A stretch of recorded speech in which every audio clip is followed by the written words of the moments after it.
পর্দার আড়ালের মা বোনরা, আপনাদের জন্য কথা হলো, মা আপনি যদি আপনার ইজ্জতের কদর না বুঝেন, আপনার সতীত্ব বোন, তোমার লজ্জা, তোমার সতীত্ব, তোমার ইজ্জত তোমার জীবনের সম্পদ, এটাই তোমার মূল।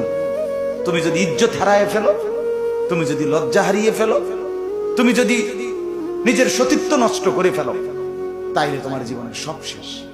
আর কিছুই থাকে না, আর কিছুই থাকে না, আর কিছুই থাকে না। এই জন্য মা বোন যারা আছেন তারা বেপর্দা হইয়েন না, বেহায়া হইয়েন না।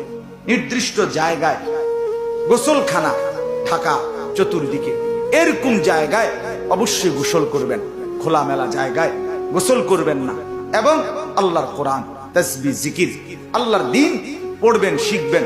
আল্লাহ তাআলা মা বোনদেরকেও দ্বীন দান করেন। হতাশ হইয়েন না। একটা কথা শুনেন, মানে এই কথা বলি না, ও কয় তো বেডি তো শুনে না, না।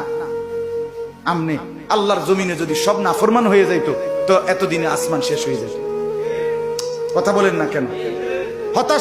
হতাশ হইলে কিন্তু কুফুরি। এটা বুঝিনি আমার এই কথা। মানে হতাশ হওয়া কি? হ্যাঁ, এটা কোরআন। মুমিনের জন্য হতাশা কি? কুফুরি। হতাশ যদি হন, ঈমান থাকবে না, যে না আর বদলাইতো না। না, যেই সমাজ, হুজুর, যেই দেশ, হন এলাকা, যেই জমানা, অনার ফুলাইন বালা করা সম্ভব।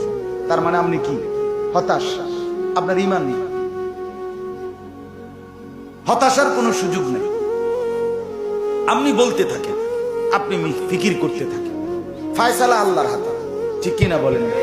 হ্যাঁ, নবী সাল্লাল্লাহু আলাইহি সাল্লাম 23 বছরে নবীজির হাতে কালেমা পড়ছে যতজন, নবীর সাহাবীদের হাতে কালেমা পড়ছে তার চাইতে বেশি।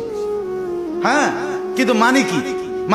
মানে হইলো আল্লাহ তাআলা বুঝাইছেন, বন্ধু কালেমা পড়বে, এগুলো সব হইব, আমনে শুধু কিছু উপযুক্ত লোক রেডি করে দিয়ে দেন। কথা বুঝছেন না? নবীজি একদল সাহাবী এমন টাইট বানায় দিয়ে গেছে যে প্রথম জন থেকে শেষ জন বরাবর।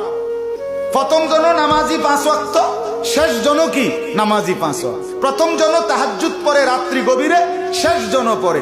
আল্লাহর নবী বলেন, উম্মত সাহাবীদেরকে বলছে, যাও তোমাদেরকে গড়ে দিলাম, ছেড়ে দিলাম আমার জমিন পুরাটার মধ্যে, আল্লাহর জমিনে আল্লাহর দ্বীন পৌঁছায় দাও। যাও তাবলীগে ছোট, আল্লাহর দ্বীনের দাওয়াত নিয়ে ছোট। সাহাবীরা পরবর্তী 10-15 বছরের ব্যবধানে রাসূলের এই মিশন সারা পৃথিবী পৌঁছায় গেছে। হতাশার হওয়ার সুযোগ, হতাশ হওয়া যাবে না। ইনশাআল্লাহ বদলাবে না, ইনশাআল্লাহ। আল্লাহ তাআলা তৌফিক দান করে।